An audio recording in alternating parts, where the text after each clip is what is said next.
Boker Tov, shalom à tous et à toutes, m'excuse un peu de retard, régler les problèmes techniques, des fois ça marche pas. Alors merci d'être là au rendez-vous Bezrat Hashem, la Torah Vav, avec Rabbi Nachman, tous les tzadikim, ça amène de la délivrance pour l'humanité, délivrance générale et particulière pour chacune, tout ce qu'on a besoin, Bezrat Hashem. Donc hier on est arrivé dans notre Torah Vav, sur le principe de la tchouva, sur la tchouva, c'est-à-dire le kavod de ce monde et le kavod de l'autre monde. C'est-à-dire on a honoré Hachem avec le kavod de ce monde et l'honneur de ce monde, et après on va honorer Hachem avec l'honneur de l'autre monde, c'est-à-dire on va faire tchouva sur la tchouva, c'est-à-dire on va corriger nos intentions, on va corriger la raison pour laquelle on a fait tchouva. Toutes les motivations qu'on a eues, on va raffiner ça. Et donc ça s'appelle la deuxième tchouva, c'est la tchouva du Olam Haba, c'est là où on attire vraiment la lumière de l'infini. Il y a la tchouva binaire et il y a la tchouva de connexion, qui est la deuxième. Alors maintenant, Rabbeinu dit, donc on est dans le passage Gimel de la Torah 6, vers la fin du Gimel.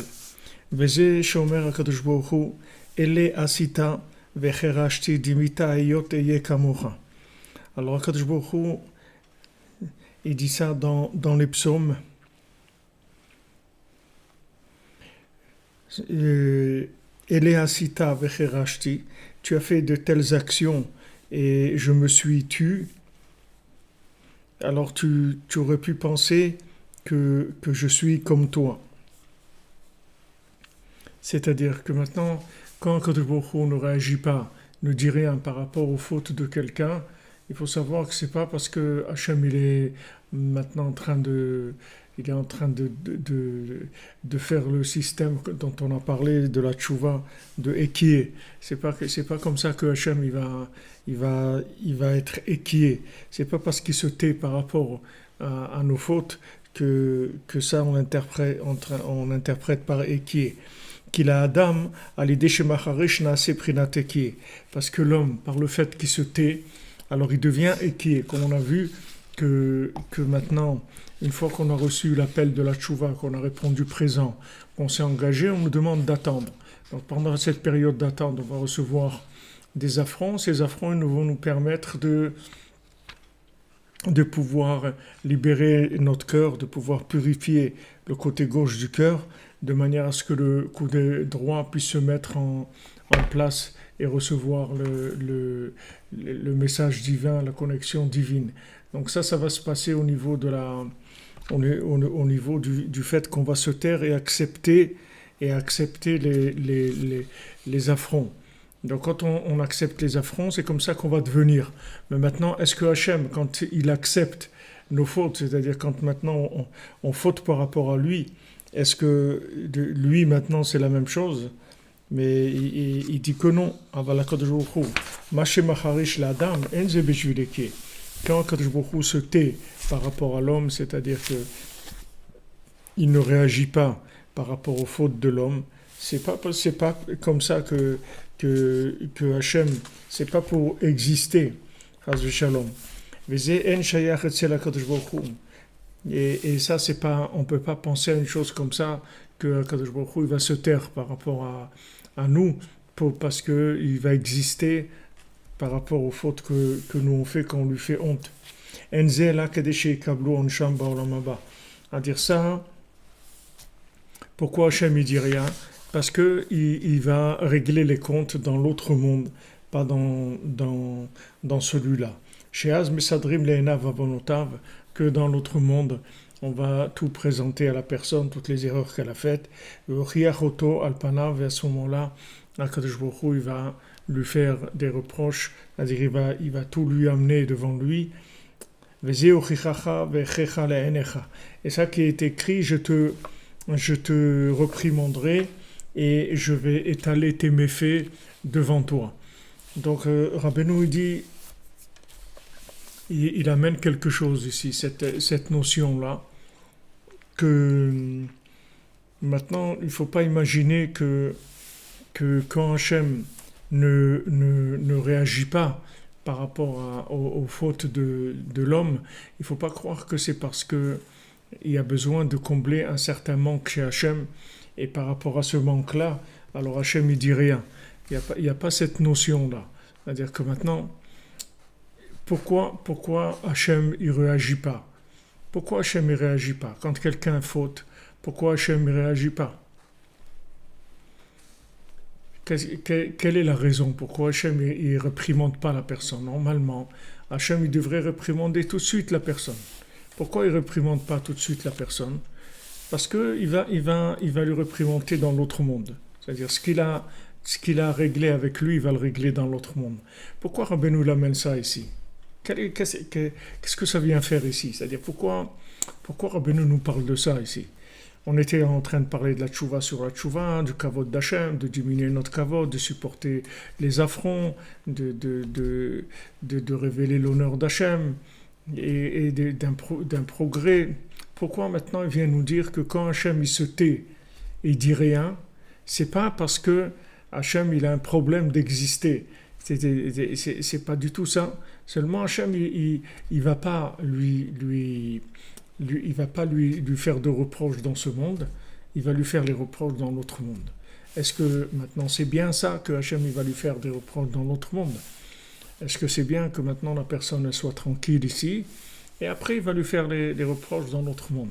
C'est sûr que c'est pas bien. C'est-à-dire que le mieux c'est de régler les affaires ici. Il n'y a pas de... Il y a aucun doute sur ça. De régler, d'avoir des débits immédiats, pas avoir des débits reportés, comme les cartes de crédit. Il y a des cartes de crédit, vous avez débits différés ou débits immédiats. Il vaut mieux débit immédiat, parce que moi, débit immédiat, quand vous regardez votre compte, c'est ça l'argent que vous avez vraiment. Est-ce que débit qui est différé, vous avez de l'argent, mais cet argent ne vous appartient pas, il est déjà dépensé. Seulement, ça n'a pas été comptabilisé. Ça complique les choses. Donc, Rabbeinu nous dit que quand quelqu'un qui va habiter en Eretz Israël, alors, Memaharim, les Shalem, les Adam Kemaaseu. C'est-à-dire qu'en Eretz Israël, il n'y a rien qui est différé. Tout est en direct. C'est-à-dire que les débits sont immédiats. Il n'y a pas de différé. C'est écrit qu'il n'y a pas quelqu'un qui va dormir à Jérusalem avec des avérotes. Si quelqu'un il a fauté dans la journée, avant d'aller dormir, on va régler les comptes avec lui. Et ça, c'est mieux, parce qu'il vaut mieux régler tout ce qu'on peut régler ici. Ne pas attendre d'être là-bas. Alors, dans l'autre monde. Alors, Rabbeinu, il a dit ça à Rabbi Nathan. Une fois, Rabbeinu, il a dit... J'ai envie d'aller quelque part, habiter dans un endroit caché et de faire tout ce que j'ai à faire dans mon service divin et je m'occuperai de vous dans l'autre monde. Alors Rabbi Nathan il était étonné, il a dit mais Rabbi, mais si dans ce monde déjà on essaye de s'arranger, on essaye de faire quelque chose, c'est pas mieux? Alors Rabbi nous l'a dit c'est sûr, si on arrive à faire quelque chose dans ce monde, c'est sûr que c'est mieux. Mais pour ça, il faut arriver à faire quelque chose. C'est-à-dire, il faut arriver à faire tchouva sur la tchouva. C'est-à-dire que maintenant, pourquoi Rabbeinu nous rapporte cette chose-là? Parce que de mériter d'avoir du débit immédiat, c'est un mérite, c'est-à-dire c'est un cadeau d'Hachem. C'est un cadeau d'Hachem parce que d'abord, ça coûte beaucoup moins cher dans ce monde. Bien sûr, si c'est reproché, si c'est réparé ici, c'est fini. Ça ne sera plus du tout reproché dans l'autre monde. Si on a réglé ici, on a réglé. Si on a payé nos dettes, on a payé nos dettes, ça y est, on ne doit plus rien. Tout est réglé. Et il n'y a pas une plus grande réparation que dans ce monde en plus. C'est-à-dire la meilleure des réparations, c'est dans ce monde. Voilà, on est dans la tchouva, dans le mois de la tchouva, parce que c'est une grande miséricorde de pouvoir payer ses dettes dans ce monde. C'est sûr. C'est très grand. Mais maintenant, pour payer ses dettes, il faut avoir une connexion. Il faut avoir une connexion. Parce que si on n'a pas de connexion, alors on n'arrive pas avoir la comptabilité en live. C'est-à-dire la comptabilité, elle se fait de façon cachée, comme on dit en, cachée, c'est-à-dire de façon qui ne se voit pas. La comptabilité se fait derrière, c'est-à-dire pas se fait dans les coulisses, si vous voulez. Elle se fait pas sur de. Rabbeinu, il dit ici que dans le monde futur, alors Hachem il va lui présenter devant ses yeux, devant son visage, les fautes qu'il a faites. Pourquoi Hachem ne lui présente pas ici? Pourquoi il attend l'autre monde? Parce que ici, il n'est pas devant lui. C'est-à-dire qu'il n'est pas connecté. Donc il ne peut pas lui parler directement. Il ne peut pas lui présenter la comptabilité directement dans ce monde. Donc il va attendre, il va lui présenter la comptabilité dans l'autre monde. Alors la Gemara elle dit aussi dans Brachot que si quelqu'un il voit qu'il a passé 40 jours et qu'il n'a pas eu un seul problème, alors il doit s'inquiéter. Ça veut dire que c'est pas qu'il est bien, c'est qu'on ne s'occupe pas de lui. Alors maintenant la Gemara elle dit c'est que un problème ça ne veut pas dire des choses qui sont très très dures, uniquement par exemple de chercher quelque chose dans sa poche de droite alors que c'est dans la poche de gauche, ça s'appelle déjà des issourim, ça s'appelle déjà de la souffrance. Donc des petites choses comme ça, où Hachem il nous règle nos dettes avec des petites participations, pas des choses difficiles, des choses qui sont faciles à supporter. Alors maintenant dans ce principe-là, si vous voulez, qu'est-ce qui permet à Hachem d'établir une comptabilité avec la personne, une comptabilité visible, en live, direct, pas en différé, pas en aveugle, c'est si la personne, elle est dans la deuxième tchouva. Dans la première tchouva, on peut pas faire de comptabilité avec lui. C'est-à-dire c'est impossible parce que il n'est pas connecté dans un principe de Olam Haba. Il n'est pas connecté dans un principe de Olam Haba, c'est-à-dire qu'il est dans un principe de ce monde. Il n'est pas dans la tchouva du Olam Haba, c'est-à-dire il n'est pas en connexion avec l'autre monde. C'est pour ça que c'est tellement important, vous voyez le mérite qu'on a comme ça de se lever la nuit, de faire Chatzot et de Bodedou, d'étudier la nuit, d'être avec les tzadikim comme ça la nuit, que tous les tzadikim, dans le Gan Eden, ils sont là avec nous, ils écoutent chaque mot qu'on étudie, chaque chose qu'on dit, chaque chose qui sort de notre cœur.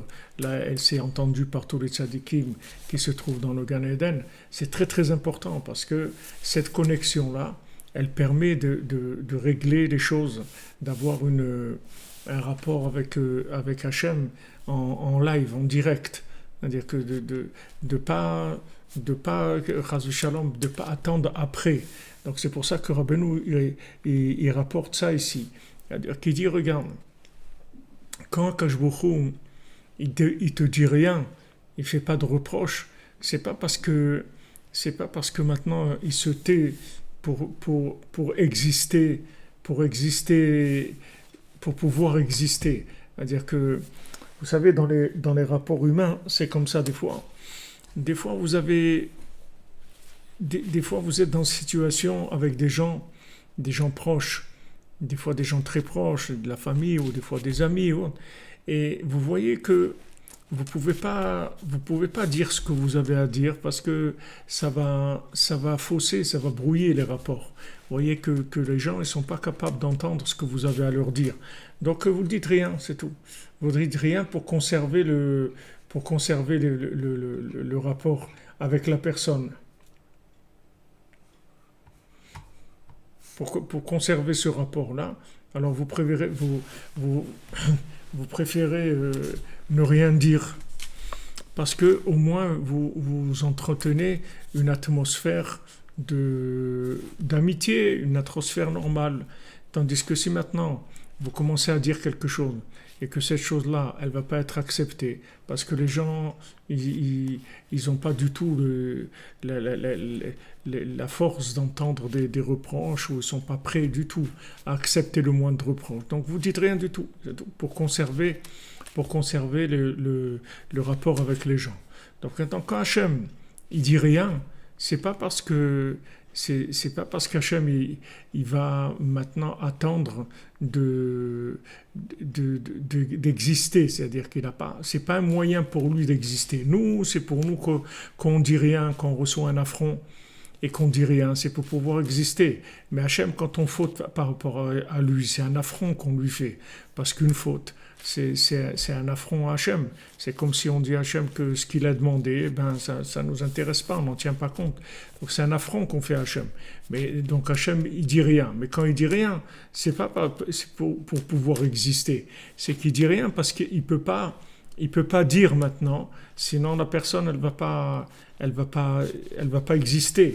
Ou bien il n'y a pas possibilité de l'aider maintenant à payer ses dettes de ses fautes parce que il n'est pas branché du tout.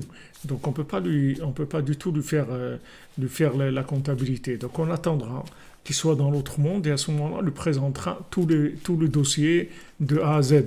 Mais bien sûr que c'est beaucoup mieux de régler ce qu'on a réglé ici. Donc Rabbi nous dit que si on fait Hitbo des doutes tous les jours, alors on règle le problème de façon journalière et on n'a pas du tout de dette par rapport à la journée qui est passée. Du moment où on fait Hitbo des doutes, tout ce qu'il y a eu, ça s'est réglé dans le rapport avec Hachem, dans le dialogue avec Hachem. On a réglé complètement nos problèmes. Donc il ne faut pas croire que le fait qu'Hachem n'intervient pas, c'est parce qu'il y a un problème d'existence dans ce monde. Hachem il est là, Hachem il est présent dans chacune des choses qui se passent dans le monde. Seulement pour que cette présence-là, elle soit visible par l'homme, alors il faut qu'il soit connecté sur l'autre monde. S'il est connecté sur l'autre monde, alors il va voir un petit peu qu'est-ce qu'il y a derrière les emballages de ce monde. Mais s'il n'est pas connecté sur l'autre monde, il ne va pas se rendre compte que derrière l'emballage, il se passe quelque chose. Donc on ne peut pas du tout traiter avec lui de façon révélée. On va traiter avec lui de façon cachée. On ne peut pas traiter avec lui de façon révélée. Alors on le laisse. Et dans l'autre monde, on fera la comptabilité avec lui, on réglera les problèmes. Mais c'est sûr que c'est beaucoup mieux de régler tout ce qu'on a réglé ici. Mais c'est un mérite pour ça. Pour ça, il faut être connecté sur l'autre monde, si on veut régler ça. Si maintenant on veut régler, il faut être connecté sur l'autre monde. Alors Rabbeinu rapporte ça après le passage où il nous a parlé de la deuxième tchouva, qui s'appelle la tchouva Prinat Shabbat, c'est-à-dire la tchouva du Olam Haba, c'est-à-dire la tchouva qui est connectée à l'autre monde, c'est-à-dire la remise en question du concept d'Hachem qu'on a eu avant. C'est-à-dire qu'on sait que maintenant, notre conception d'Hachem, elle a été matérialisée. On le sait que même aujourd'hui, comme on conçoit Dieu, chacun dans son cœur, c'est matérialisé parce que Dieu, il est infini. Et pour le connaître, il faut travailler tous les jours, il faut le chercher tous les jours. Tous les jours, il faut le chercher plus et remettre en question ce qu'on a pu comprendre d'Hachem. Donc si on est dans cette dynamique-là, alors Hachem aussi, il vient vers nous et il va nous aider à régler nos problèmes et nos dettes ici. Mais si maintenant on vit dans un concept d'Hachem qui est sclérosé, c'est-à-dire que on a mis ça dans une case dans notre tête quelque part. Voilà ce que c'est Hachem, c'est telle chose et ça bouge pas, il n'y a pas d'évolution dans le concept d'Hachem. C'est-à-dire que la personne, elle a une attitude, disons, de religieux, c'est-à-dire c'est de la religion. La religion, ça veut dire comme religieux, c'est comme reléguer la chose. C'est quoi religion? Le rapport avec Hachem, c'est pas une religion, c'est la vie. La religion, c'est quand on parle de religion, ça veut dire déjà on a séparé, comme on dit, l'Église et l'État. C'est-à-dire on a séparé les deux. Quand on parle de religion, ça veut dire que on dit déjà qu'il y a deux choses. Il y a la vie et il y a la religion. C'est-à-dire quand on parle de religion. Alors quand on parle de religion, il y a les religieux et il y a les non-religieux. Mais ça, c'est-à-dire cette façon de parler, c'est complètement dingue, c'est un truc de fou de parler comme ça. Qu'est-ce que ça veut dire? Il y a les religieux et les pas religieux. Pourquoi tu manges pas? Tu respires pas? C'est comme quelqu'un dans la société, il dit non, moi je suis pas dans le système. Qu'est-ce que ça veut dire tu es pas dans le système? Tu prends le bus, oui, tu utilises les routes, tu utilises l'eau, tu utilises l'électricité, tu utilises tous les services de la ville. Alors qu'est-ce que tu es pas dans le système? Tu es dans le système, tu vis dans le système. Ne raconte pas d'histoire. C'est-à-dire que maintenant il n'y a pas de religieux et pas religieux. Toute cette notion religieux et pas religieux, c'est fait en fait pour embrouiller les gens et pour leur permettre de vivre un rapport avec Hachem qui est sclérosé, c'est-à-dire qui est comme dans un musée, si vous voulez, c'est-à-dire la religion, voilà, alors il y a des actes religieux, et on a fait nos actes religieux, et à côté on a notre vie, c'est-à-dire on sépare déjà les deux, on sépare la vie de la religion.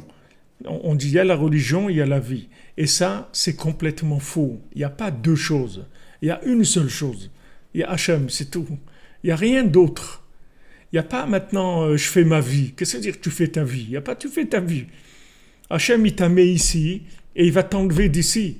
Il t'a mis pour le temps qu'il t'a mis. Chacun jusqu'à 120 ans, Bezrat Hachem. Mais quand il va te dire, allez mon ami, tu remontes. Tu retournes au bercail, tu vas retourner au bercail. Tu n'as pas de... non, attendez, je ne suis pas d'accord. Ou, il n'y a pas... Hachem, il t'a mis ici, et Hachem, il va t'enlever d'ici quand il décide. Donc, il n'y a pas une de religion par religion. Ça n'existe pas, la religion. Cette notion de religion, c'est un truc de fou qui a été inventé pour créer de la schizophrénie dans l'individu. C'est-à-dire, voilà, il y a la vie... Il y a la vie, il y a l'argent, la bouffe, les trucs et tout, ça c'est la vie.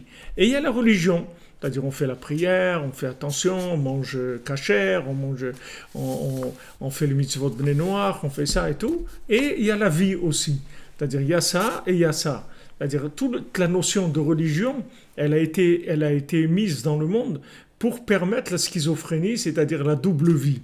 Alors quelqu'un qui a une double vie comme ça, c'est sûr qu'Hachem il ne va pas lui parler. C'est sûr qu'Hachem ne va pas lui parler. Si maintenant il a la vie, il a séparé la vie d'Hachem et il dit que voilà, Hachem c'est la religion, Hachem c'est la prière, Hachem c'est des actes de foi et de religion. Et à côté il y a la vie. Si quelqu'un il vit comme ça, alors Hachem il va pas lui parler, il va le laisser et il fera les comptes avec lui dans l'autre monde. Mais si quelqu'un il dit non, la vie c'est Hachem, l'argent c'est Hachem, le mariage c'est Hachem, les enfants c'est Hachem, les vacances c'est Hachem, la nourriture c'est Hachem, c'est tout Hachem. Alors celui qui vit comme ça, alors Hachem il va lui parler et Hachem il va régler les comptes avec lui dans ce monde de manière à ce que quand il arrive dans l'autre monde, il soit entièrement propre, il n'a aucun problème. Alors si je fais Anil et Dodi, alors Vedodili, si maintenant je suis avec Hachem, alors je vais voir qu'en fait Hachem il est avec moi. Mais si maintenant j'ai séparé, j'ai fait deux vies qui n'ont pas de rapport, c'est-à-dire il y a la religion et il y a la vie, ce sont deux choses séparées, deux choses différentes. Cette notion-là, c'est une invention totale. C'est-à-dire que ce mot religion, il ne faut pas employer ce mot-là. Il n'y a pas de religieux et de pas religieux. Il y a des individus qui sont avec Hachem, et il y a des individus qui sont perdus, c'est tout. Mais il n'y a pas de religieux, pas religieux, ça n'existe pas. C'est-à-dire cette notion de religion, c'est une notion énormément qui amène beaucoup d'erreurs dans le monde. C'est-à-dire que quand vous parlez à un enfant, vous lui parlez de religion, tout de suite vous présentez deux choses. C'est-à-dire que comme s'il y avait Echad et Acher. C'est-à-dire il y a Hachem et il y a autre chose. Il y a autre chose qui est la vie. Il y a Hachem et il y a la vie. C'est-à-dire que ça, il y a la religion et il y a la vie. Si vous séparez ces deux choses-là, alors Hachem il peut pas vivre en live avec vous.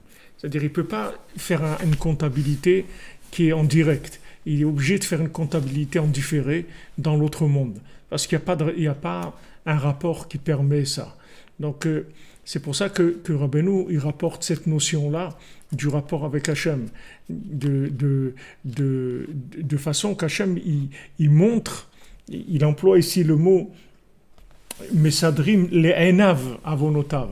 On lui présente à ses yeux ses fautes. C'est-à-dire que panav, et on va lui faire des réprimandes devant son visage. Tout ça, ça parle de l'autre monde. C'est-à-dire, on va lui montrer devant ses yeux et on va le reprocher de son visage, d'accord, devant son visage. C'est-à-dire qu'on va lui montrer devant lui ce qui se passe. Pourquoi ? Parce que dans ce monde, on ne pouvait pas. Pourquoi ? Parce qu'il avait une double vie. C'est-à-dire, il a fait une attitude de religion qui est une attitude complètement... c'est de la simulation de rapport avec Hachem, mais lui, il a sa vie à côté. Sa vie, c'est tout le reste à côté, tout ce qu'il vit, ça n'a pas de rapport avec Dieu, c'est la vie. En fait, il n'y a rien qui n'a pas de rapport avec Dieu. Ça n'existe pas quelque chose qui n'a pas de rapport avec Dieu. Tout a un rapport avec Dieu. Donc maintenant, la première tchouva et la deuxième tchouva, c'est la même chose. La première tchouva, c'est une tchouva la première tchouva, ça ne veut pas dire la première fois où j'ai fait tchouva, c'est la tchouva de maintenant, où je suis aujourd'hui, ça s'appelle la première tchouva, par rapport à celle où je vais être dans quelques heures ou dans quelques minutes.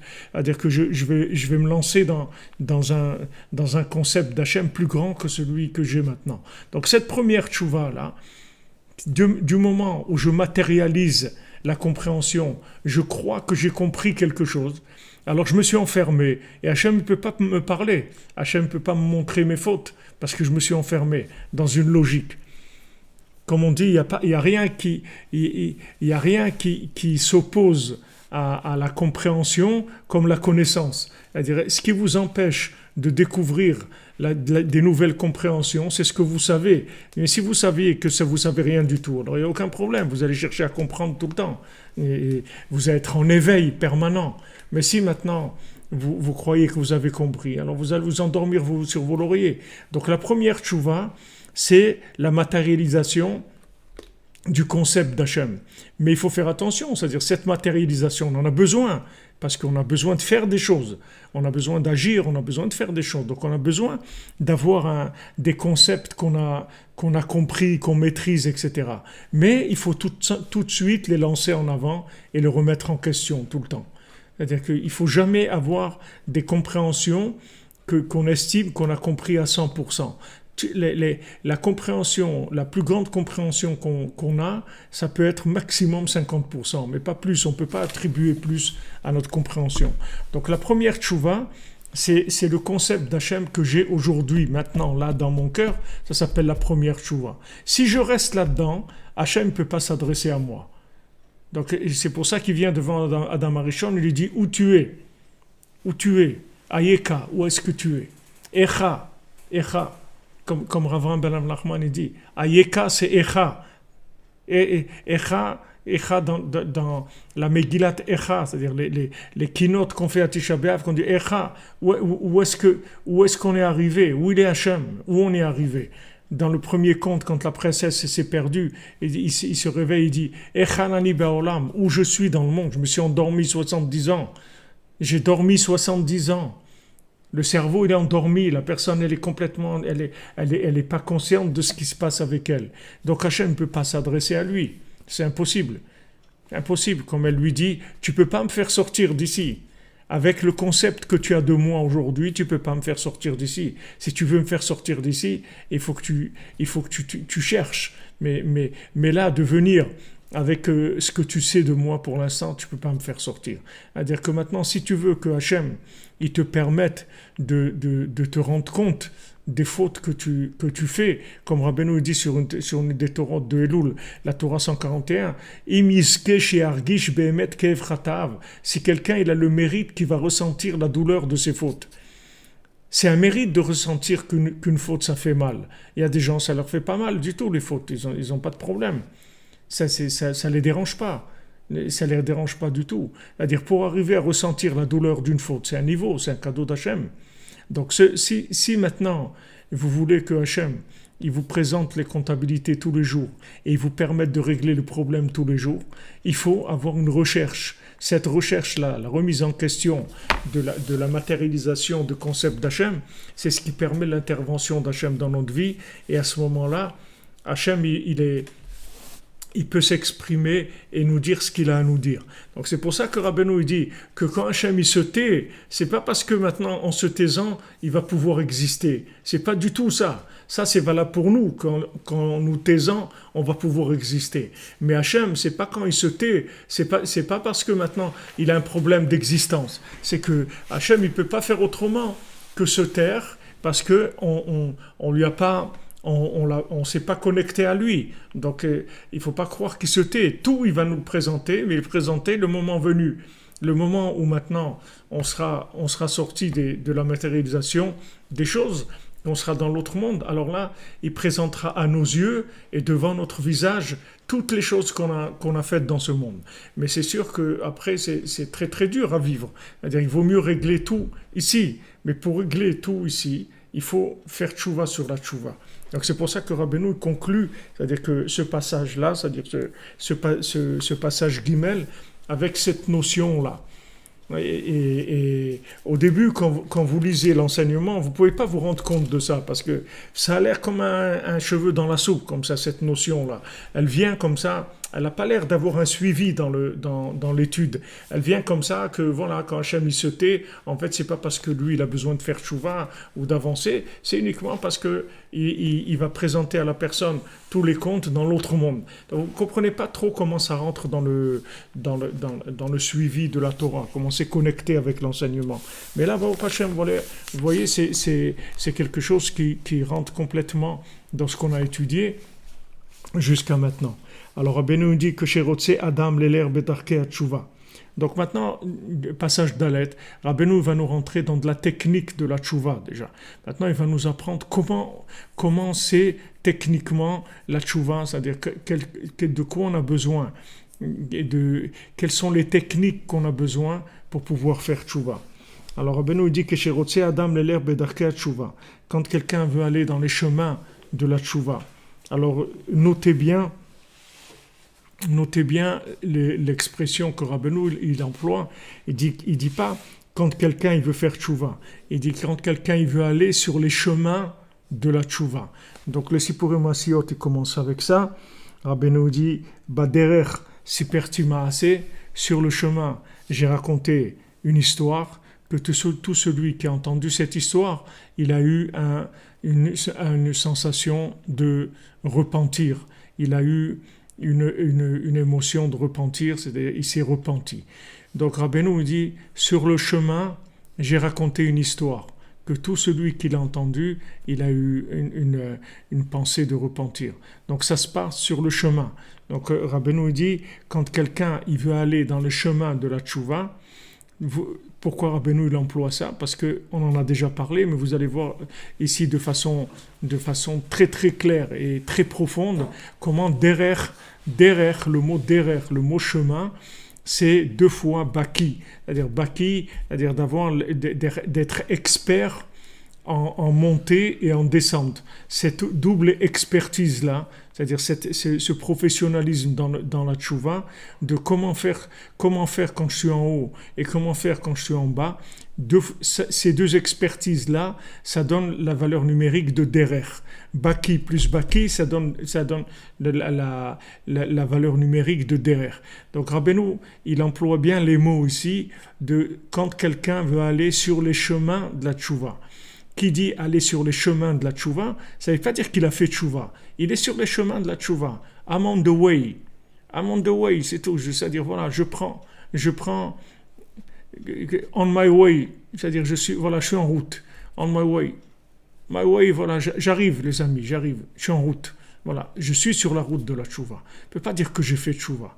Parce que, comme il y a cette remise en question permanente, et on a besoin de cette notion, c'est-à-dire de savoir que la tchouva, en fait, c'est certes être sur les chemins de la tchouva. Il n'y a pas une maîtrise de la tchouva, de dire j'ai fait tchouva, ça n'existe pas. C'est-à-dire je suis sur les chemins de la tchouva.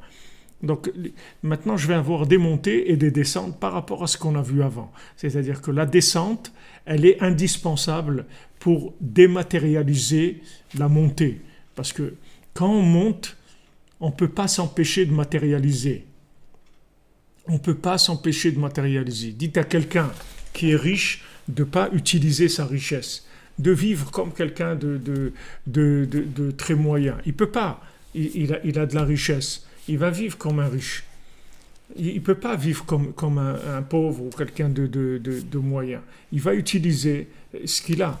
Donc quand on est en haut, on ne peut pas s'empêcher de vivre comme quelqu'un qui est en haut.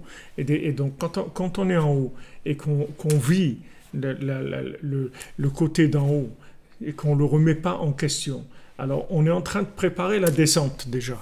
Parce que la descente, elle sera indispensable. Rabbi Nathan, il explique dans l'écoute à la Chod, il dit, je ne sais pas si c'est un écoute à la Chod sur la Torah Vav ou un autre écoute à la Chod, mais en tout cas, il le dit de façon explicite dans l'écoute à la Chod, il dit que toutes les descentes que quelqu'un il a dans sa vie, c'est uniquement pour dématérialiser la montée qu'il a eue, c'est tout.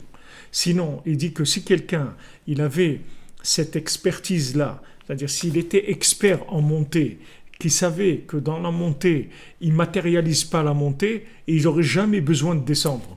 Jamais besoin de descendre parce qu'il pourrait faire, comme on dit, comme les trucs auto-nettoyants. C'est-à-dire que ça se nettoie en même temps qu'on fonctionne et ça se nettoie en même temps. Donc il n'y a jamais besoin de nettoyer parce que c'est auto-nettoyant. C'est-à-dire que la personne, dans sa montée, là-bas même, elle remet en question ça et elle sait que dans sa montée même, il peut lui arriver des problèmes. C'est pas parce que je suis en haut que je suis bien. Je suis en haut, c'est tout. Mais ça veut pas dire que je suis bien. Je suis en haut, c'est tout. C'est une façon de servir Hachem. On sert Hachem en haut et on sert Hachem en bas. C'est tout. Mais c'est pas parce que je suis en haut que je suis bien, que j'ai réussi, etc. Je suis en haut, c'est tout. C'est une façon de servir Hachem en haut. Et après, je vais servir Hachem en bas. Mais si vous voulez, ce concept-là, il est très important. Rabbeinu, il avait un élève qui est parti à Saint-Pétersbourg. Et Saint-Pétersbourg, Rabbeinu l'avait mis en garde parce qu'il savait que Saint-Pétersbourg, c'était une ville de perdition. Et il avait très, très peur pour lui parce qu'il savait que là-bas, quelqu'un qui allait là-bas, il se perd complètement. Alors, lui, il était là-bas, il écrivait toujours des lettres à Rabbeinu en lui disant qu'il avait peur de tomber, il avait peur de tomber. Et Rabbeinu, il a dit il a dit à ses élèves, il a dit, vous voyez, la peur qu'il a de tomber, c'est ça qui fait qu'il ne tombe pas. Parce qu'il a peur de tomber. C'est pour ça qu'il ne tombe pas. Alors que s'il n'avait pas peur, il serait tombé. Donc vous voyez que dans cette situation-là dans laquelle il était, il a eu une certaine expertise comment gérer cette situation-là. Il se trouve dans une situation où il est loin. Saint-Pétersbourg, c'était très loin de tout judaïsme, de toute communauté. Donc la personne, elle avait très peur. Donc le fait qu'elle avait peur de tomber, ça lui a permis de tenir.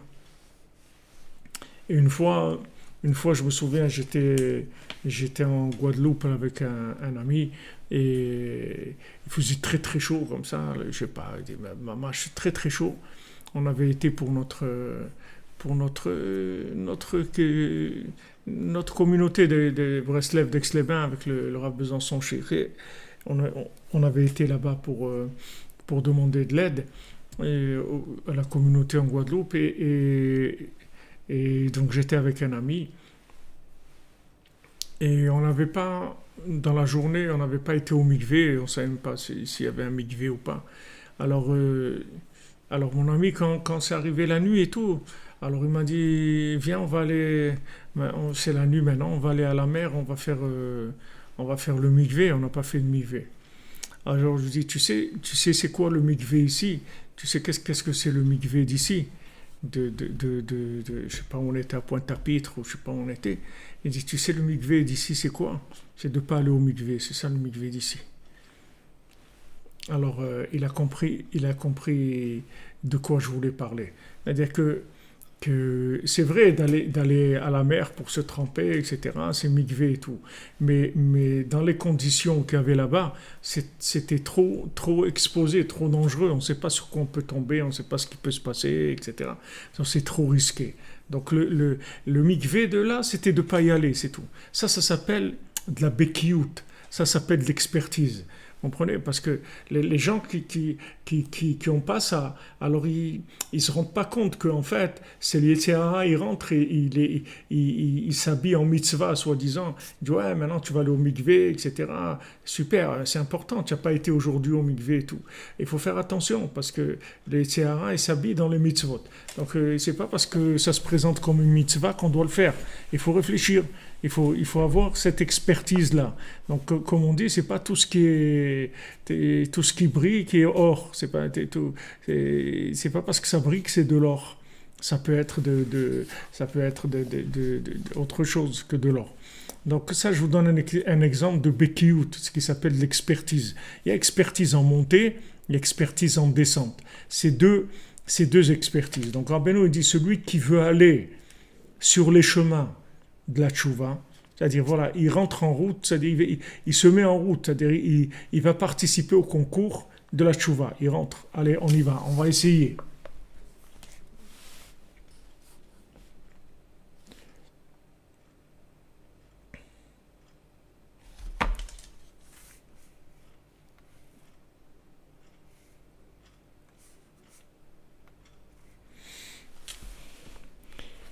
Alors, Rabbeinu dit que chez Rotse Adam l'herbe d'Arkea Tchouva, quand quelqu'un il veut aller dans les chemins de la Tchouva,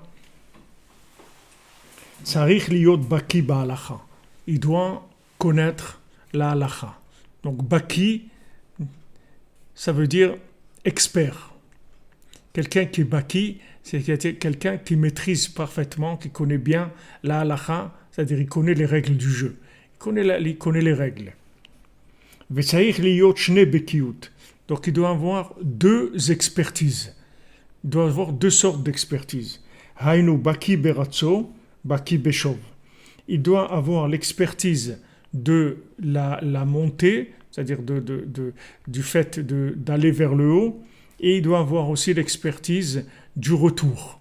C'est-à-dire que en fait, la tchouva, elle va se faire avec une attitude qui est alternante, c'est-à-dire qu'il va y avoir des moments où j'avance et des moments où je reviens.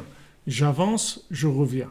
Donc il y a des éléments dans ma vie qui vont être des éléments où j'avance, des éléments où j'étudie, où je fais de beaux doutes, je me lève à Chatzot, je fais Tikkun HaKlali, tout ça c'est le rotso, c'est-à-dire j'avance. Et il y a le retour. Le retour, c'est le travail, c'est la famille, c'est le maintien du corps, la nourriture, toutes ces choses-là, les vêtements, le sommeil, se prendre soin de soi, etc. Tout ça, c'est le retour. Alors il y a l'aller, il y a aller vers le haut, et il y a revenir. Donc ça, c'est des bekiyut, c'est-à-dire c'est des expertises. La halacha, le principe de la halacha, c'est le principe des règles du jeu, elle est faite pour ça. C'est-à-dire, la halacha, c'est la connexion à Hachem par le comportement dans ce monde. C'est-à-dire que tout ce qui est halacha, ce sont des règles du jeu pour pouvoir être connecté à Dieu dans la matière. C'est ça le sens de la halacha. Mais si Rabbeinu parle de la halacha, pashut, c'est-à-dire les règles, c'est-à-dire les lois de la Torah, les droits du Bnei Noach, chacun là où il est, mais aussi il parle de la halacha dans sa généralité, puisque Rabbeinu dit tout de suite, il faut être expert en halacha et il faut avoir deux expertises dans deux domaines. Dans le domaine de comment je fais pour avancer, c'est-à-dire il faut que j'avance, il faut que j'aille vers le haut. Comme on a dit, il faut faire tchouva sur la tchouva. Je ne peux pas rester là où je suis, mais d'un autre côté, je reviens aussi. C'est-à-dire je dois revenir vers moi, je dois revenir vers la vie, je dois revenir vers des valeurs qui sont des valeurs humaines, des valeurs qui sont des valeurs de ce monde. Et après, je vais vers le haut. Donc, il y a deux bekiyut, c'est-à-dire il faut avoir ces deux expertises-là. Donc, Bezat Hashem, on continuera.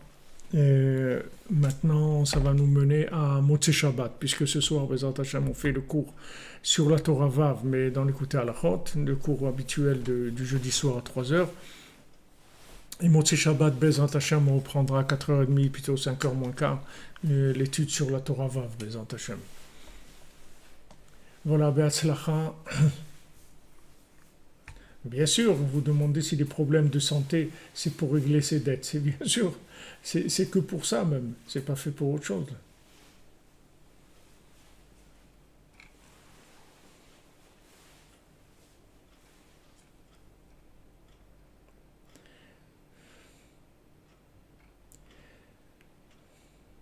On a tous ce problème de la vérité et du mensonge. Vous dites toute votre vie, vous avez que dans le mensonge. C'est pas toute votre vie.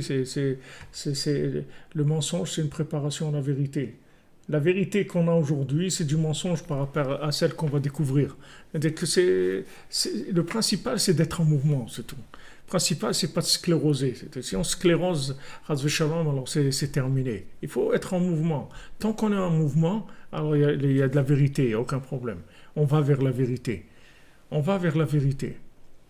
Du moment où on bouge, on va vers la vérité. Si vous cherchez, vous allez automatiquement tomber sur la vérité. De n'importe où vous venez, ça n'a aucune importance. Vous pouvez venir des, des endroits les plus perdus du monde, ça n'a aucune importance. Le principal, c'est ce que dit Rabbeinu, il dit, aller sur les chemins de la tchouva. On est en route, c'est tout. On descend sur la route. Notre vie, c'est un chemin. On n'est pas casanier, si vous voulez. On n'est pas casanier, on est sur un chemin. Et tout. Si vous faites ça, vous n'avez aucun problème. Vous arriverez à la vérité. Tout le monde arrivera à la vérité.